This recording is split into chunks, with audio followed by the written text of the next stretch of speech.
Hi everyone, Peter here from Flow High Performance, and in this presentation we're going to be covering complete recovery for athletes from training and competition. So first we need to understand what we mean by recovery. So simply put, recovery is a return to previous levels of performance or physiology. In terms of sport performance, we're always looking at a return to levels of performance. So this can be thought of on a short-term basis, so day to day or session to session, or this can be thought of from a long-term perspective, so either week to week or mesocycle to mesocycle. So recovery is not necessarily something extra that you do in order to enhance your ability to adapt and return to baseline levels of fitness. The recovery fundamentals are always going to have the biggest impact on our recovery ability, and are also things that we're already doing. They're not additional modalities. So the recovery fundamentals are going to be our sleep, managing our workloads of training, and our nutrition. And they're things we already do. We're always eating, we're always going to sleep, and we're always going to do our training. We're just going to optimize these things in order to make sure our recovery is on point. And these factors are going to account for around 90% of our recovery ability, whereas additional modalities are going to account for that last 5 to 10%. So now we're going to go through these fundamentals of recovery and how we can optimize these factors in order to make sure our recovery is optimal. So the first component of the recovery fundamentals is managing workloads. Now this is important because our workloads is essentially the stress that we need to recover from. So if we're doing too much workload, no matter what the recovery strategies we employ, we're simply not going to be able to recover from it. So this is a pretty simplistic graph here with adaptation on the vertical axis and training load on the horizontal axis. If you want to go into more detail into managing workloads, you can find the video Periodization and Management of Training Loads on this YouTube channel. But for now, we're just going to go over the fundamental points of managing our workloads. So we can see there is sort of a bell curve shaped graph here. So up until a certain point, a low amount of training load is simply not going to be enough to stimulate adaptation. So once we have that minimum threshold that's required for adaptation, that's where we're going to start to actually make progress. And on the other side here, there is a maximal load that we can recover and adapt from. And beyond this point here, we are simply not going to be able to recover from that much training load. And therefore our adaptation is actually going to be negative. For the most part, we want our training to be between this point here and this point here. And ideally somewhere more around the middle here, where we're going to get the right amount of training load in order to get the most adaptation. There are times that we want to push slightly beyond this point, or may want to be slightly below this point here, but for 95% of our training, we want to stay between these 2 points. And then beyond this maximal recovery ability, we go into overreaching, and if we're chronically beyond this point, we can get into the danger of overtraining. This graph can be thought of from both a short-term perspective, so a single training session or a single week, or from more of a long-term perspective, so a single week or a single month. And these points are going to change based on the type of training you're doing, the individual, how advanced you are, even increasing or decreasing work capacity. So this is a really general and theoretical graph to demonstrate some of these points. But the take-home messages here is that we want to do enough to stimulate adaptation, but not so much that we're going to run into recovery problems. So the next fundamental component of recovery is nutrition. Once again, this can be a whole topic and a whole video in itself, but I'm just going to go through the main points here. So number one, we need to understand that our total calorie intake is going to influence our recovery. So if we're restricting our calories, our recovery ability is going to be less. If we have enough calories to support our training, that is going to ensure that our recovery is adequate. The reason for this is because calorie intake is essentially energy. So if we don't have enough calories, we literally don't have enough energy to maintain our body weight and to support our training. Sometimes it's necessary to induce a calorie deficit, but this should be controlled and planned appropriately in order to not drastically influence our recovery ability. Once our calorie intake is accounted for, we then can break those calories into protein and carbohydrate, and also fat, but fat probably has less of a relevance at this point. So in terms of protein intake, this is going to be really important for strength and power athletes, or athletes who require high muscle mass. So protein is essentially going to be responsible for repair and building of muscle tissue. And again, the most important thing is to make sure we get an adequate amount throughout the day. The exact timing of the protein intake probably doesn't make that much of a difference. And if possible, we want to try and spread it evenly throughout the day. So if we have 4 meals, we probably want to spread that daily protein intake across those 4 meals rather than having 80% of it in 1 or 2 meals. In terms of carbohydrate intake, carbohydrates are going to be our preferred fuel for high intensity exercise. So basically any athletic training is going to primarily be supported by carbohydrate intake. And once again, most importantly, we want to have an adequate amount throughout the total day, and that's going to differ depending on the type of training that you're doing. So for more endurance type athletes, they're probably going to need a higher carbohydrate intake simply because they do more training and their total calorie intake is going to be higher and they're going to burn through more carbohydrates. In terms of timing of carbohydrate intake, we probably want to have most of our carbohydrates before, during, and after our exercise, so around the time that we're doing our training, and probably slightly less carbohydrate at times that we're not really training. And this is going to ensure that our carbohydrate enters the bloodstream and it's readily available for use at the time that we need it. That being said, even having carbohydrate at other times throughout the day, they will be stored in the body as glycogen and ready for use anyway. So it probably doesn't matter too much about the timing. More important is to have the right amount throughout the day. So making sure our nutrition is in check is going to ensure that we have the energy to support our training and also help repair our muscle tissues and refuel our body so that we're ready for the next training session. And the last of the recovery fundamentals is sleep. So sleep is required for recovery of all bodily systems.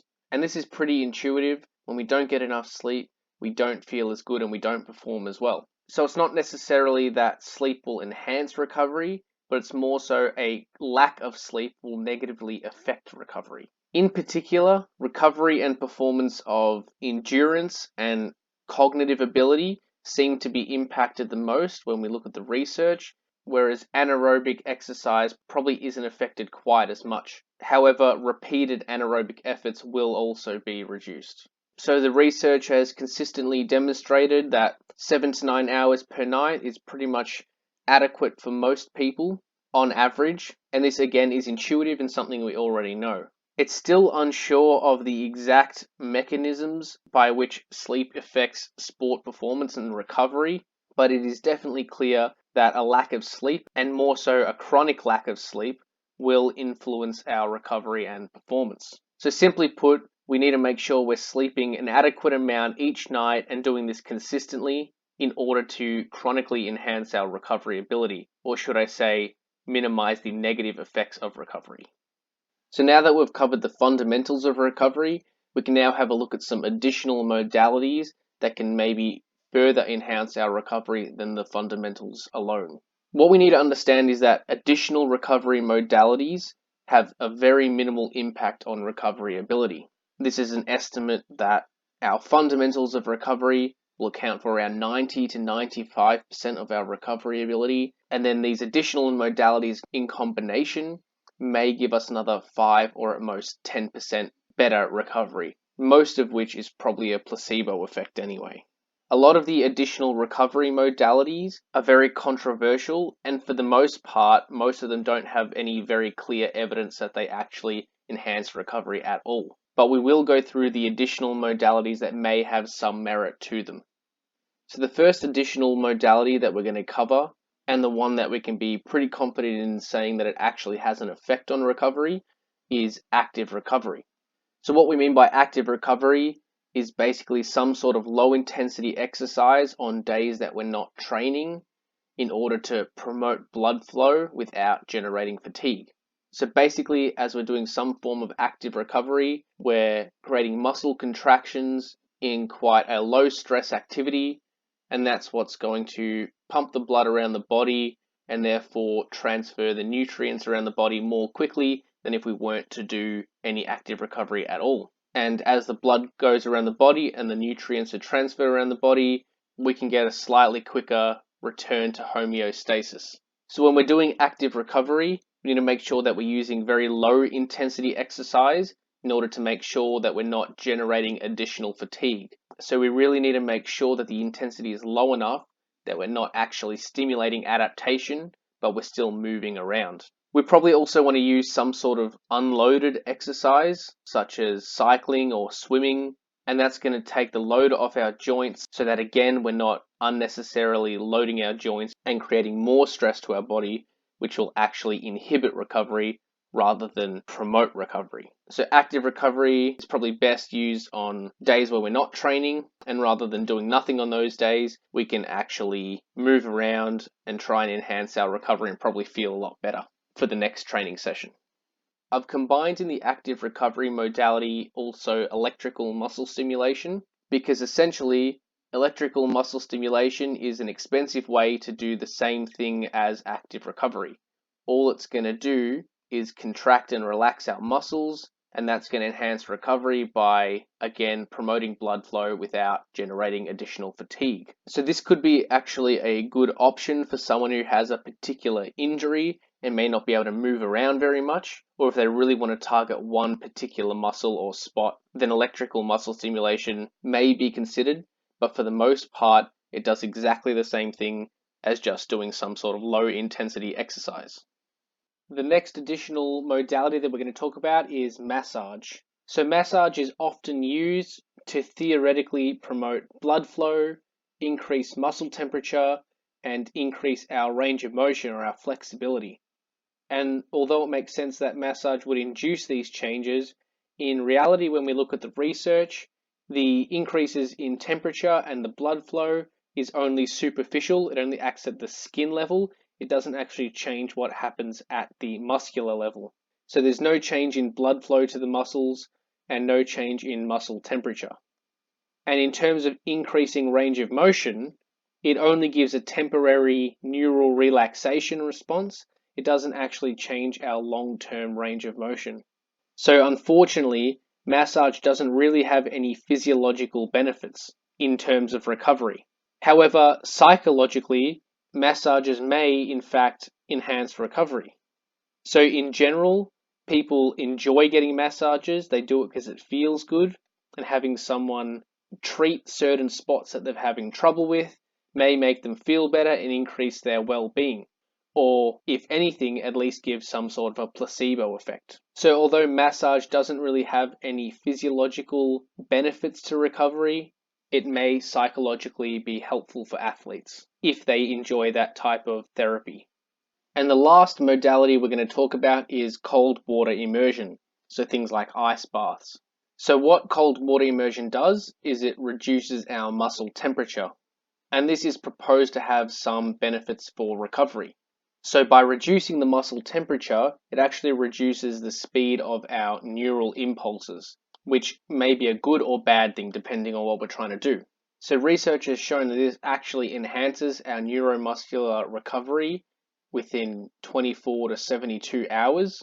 So if we're going to do maximal effort force output, cold water immersion immediately after a previous exercise bout may allow us to get back to full strength or power levels a little bit quicker for the subsequent training session. However, we want to make sure we don't do this too close to our next training session, because while we're actually doing the cold water immersion, we will have less forceful muscle contractions, and probably for a short time after, until our muscle temperature gets back to normal. The other potential mechanism by which cold water immersion can help our recovery is by reducing inflammation. Now, it's not entirely clear if the cold water immersion actually reduces the inflammation, and if it does, is that even beneficial for recovery? So in the short term, maybe it is. So if we're reducing our inflammation, that means our muscles won't have as much muscle soreness or muscle damage, which means that we can recover faster from that from a muscular perspective. However, the counter argument to this is potentially negative for training adaptations. Part of the process by which we actually get muscular adaptations by getting the muscle bigger and stronger is they become damaged and we have this inflammation, and that starts a cascade of processes to actually make that muscle bigger and stronger and to repair it. So we probably don't actually want to use the cold water immersion all that much during our training, only maybe during times where we need to be especially feeling fresh. So if we have a competition or a time that we need to be at our peak. Thanks for watching, and hopefully you got something out of this video. Remember to subscribe if you haven't already.